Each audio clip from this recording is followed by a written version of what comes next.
everyone, welcome back. I'm Di, and today I am bringing you my August wrap-up. This is going to be novels only. Keep an eye out for the manga wrap-up a little later.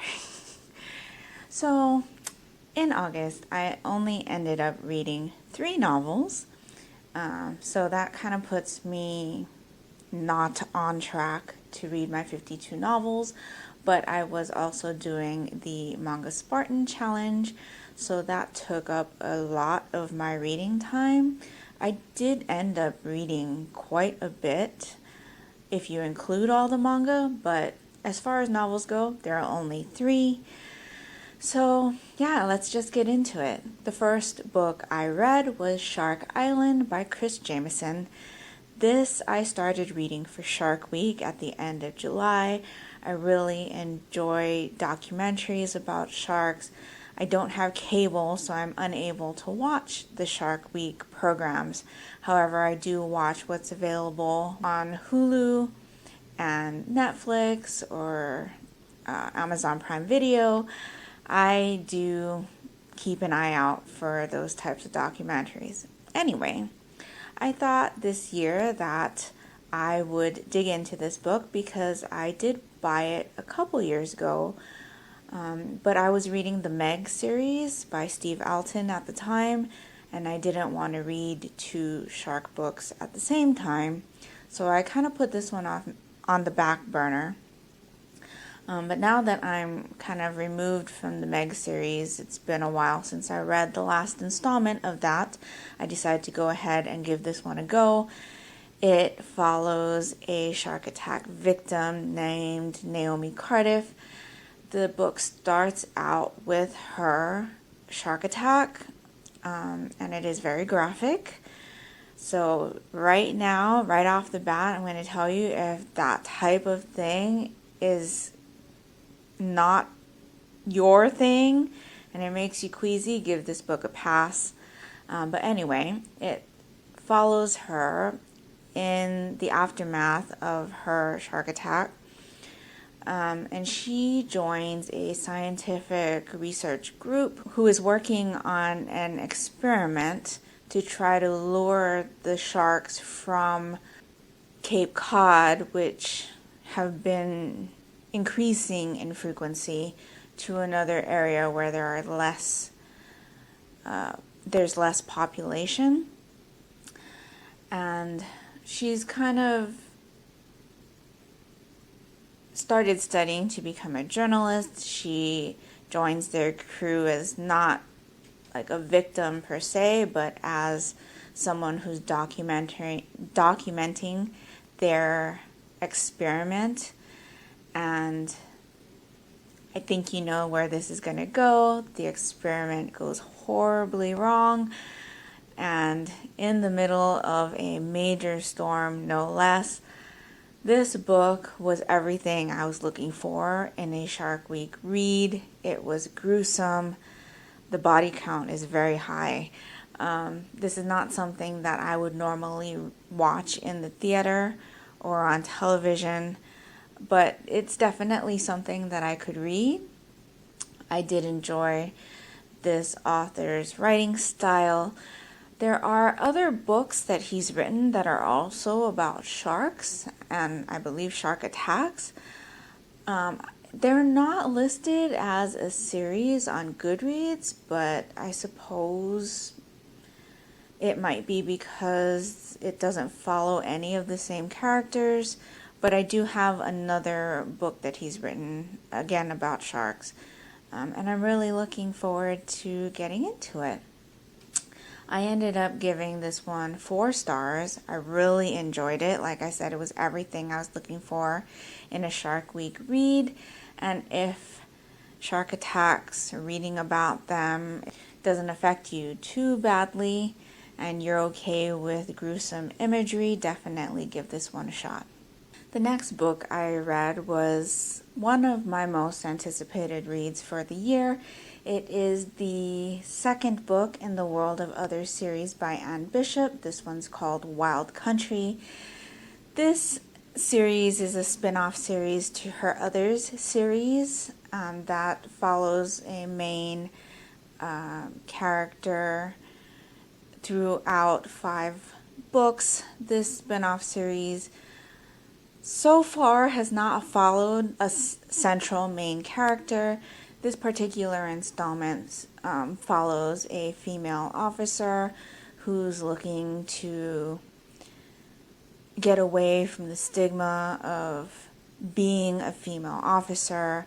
She accepts a job at Bennett, which is another city in this, or town in this world.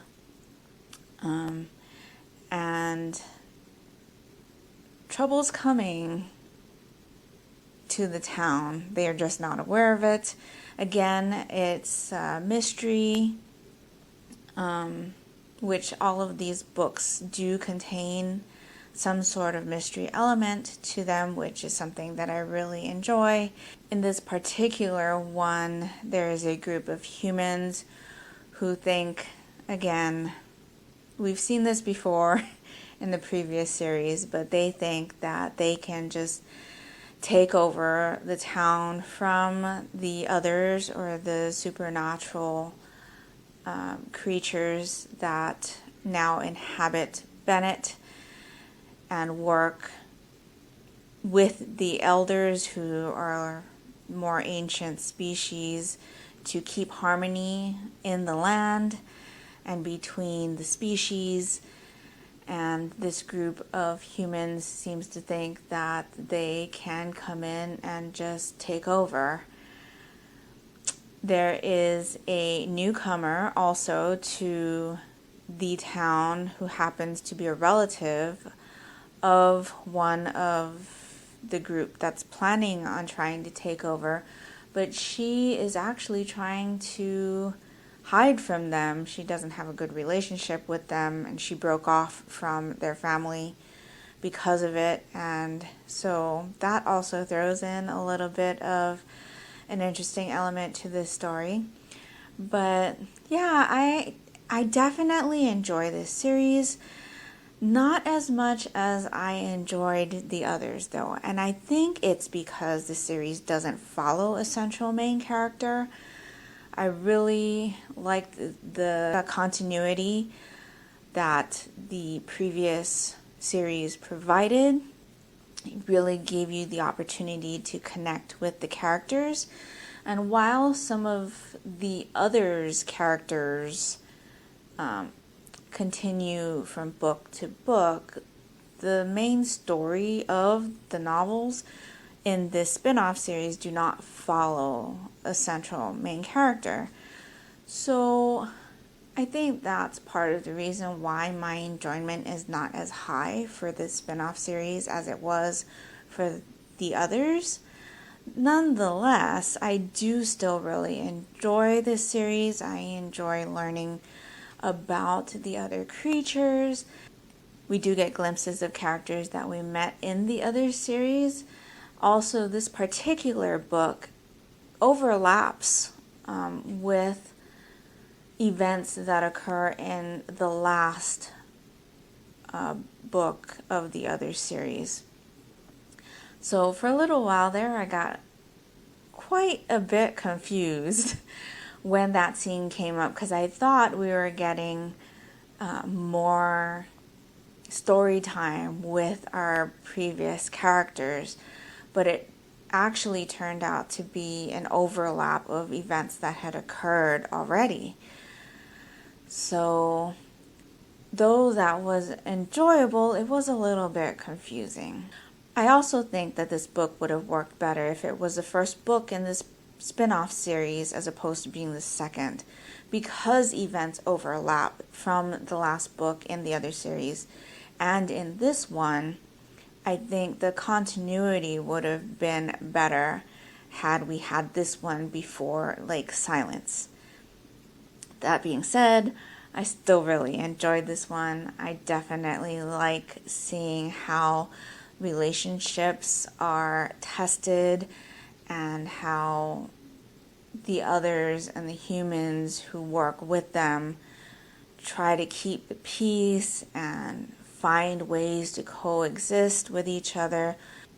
I think this particular installment definitely leaves room for the opportunity that we're going to be able to follow a central main character in subsequent installments, but whether or not that happens, I'm still, again, really enjoying this series, and I'm looking forward to the next one when it comes out next year. I ended up giving that one also 4 stars in case you're interested. The last novel I read was the first book in the Forest of Good and Evil series by Gina Showalter. This is called The Evil Queen, and it is a fairy tale retelling of the Snow White story. In this series, we follow Everly, and she's been brought up in our world. She also has a sister, and she's noticed that she has some powers. She's able to look in mirrors and see someone there. She's able to converse with someone through the mirror, though she doesn't really know who that person is. Her sister also has an uncanny ability to have conversations with animals. She has never really had an easy time with people. The way she looks really puts people off, and she gets bullied at school, whereas her sister is more accepted, more popular. It's eventually revealed to her that they are not from the mortal realm. They were born in Enchantia, which is a magical realm, and are products of a magical apple. So, in light of this information, events occur which changes Everly and her sister's lives forever. They end up going to Enchantia separately, and this is kind of Everly's journey to figure out who she is. Like I said, it is a fairy tale retelling. The Evil Queen is the main central character we're trying to figure out. Is it Everly? Could it be someone else? And I think that is the appeal for me with this series. It kind of plays in shades of gray. Each character could be one character or more than one character. The Evil Queen is not necessarily one character, and throughout the story, it's always questioned who the Evil Queen is. And I think that really caught my interest with this story. Now, I'm not really one to read books or series as soon as they are released. Like I said, this is a first in a brand new series. It's not something that I would normally pick up, especially because it is a retelling and I don't have a great history reading retellings, but there was something about this one that just kept me hooked on it. While I did end up giving this one a 4.5 star rating, and there were definitely things that didn't sit well with me, I really enjoyed this story. I probably was hooked at about the 60% mark, and I know that is kind of far into the book to be hooked. But prior to that, I wouldn't say I wasn't uninterested. I was definitely interested. I just didn't have the need to keep reading until the 60% mark. Like, I could step away from the story for 24 hours and not wonder what's going to happen next. Once I hit that 60% mark, things really started happening. There were a lot of battles and lots of action in regards to what our characters were doing, and I probably blew through the last end in less than 24 hours. I just really enjoyed the story. The author's writing style really agreed with me. I did listen to most of this on audiobook, and I do think the narrator did a really good job. This book is not thin.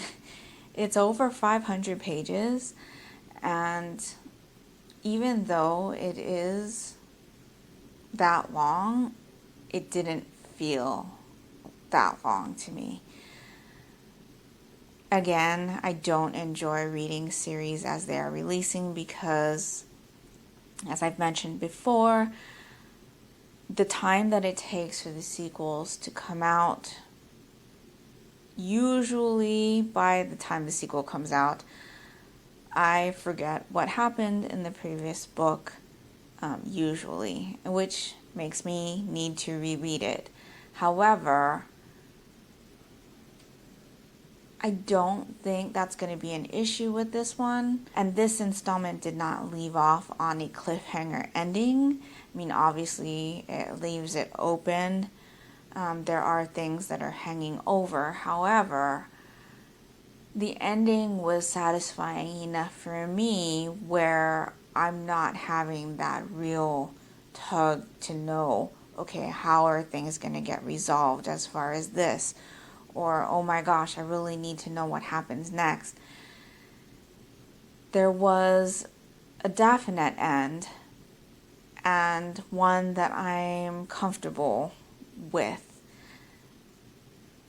So the wait, I think, for the next installment is not going to be that bad. I can kind of feel like I've read a complete story and be okay waiting for the next one. So, yeah, I guess that's all I really have to say about that one.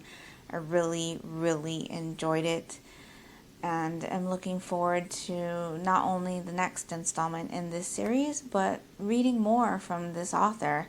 I know she does another retelling series about Alice in Wonderland, which I believe I have, though Alice in Wonderland is not one of my favorite stories to begin with. But I think maybe in the retelling, it might work better for me, and especially with me connecting with this author's writing style so well in this book, I think I'm having more positive feelings about reading that series, as well as some of her other adult novels. So, yeah, those are all of the books that I read, or novels that I read in the month of August. Let me know if you read any of these or if you are interested in reading any of them. I hope you're all doing great. And until next time, take care. And smile always. Bye.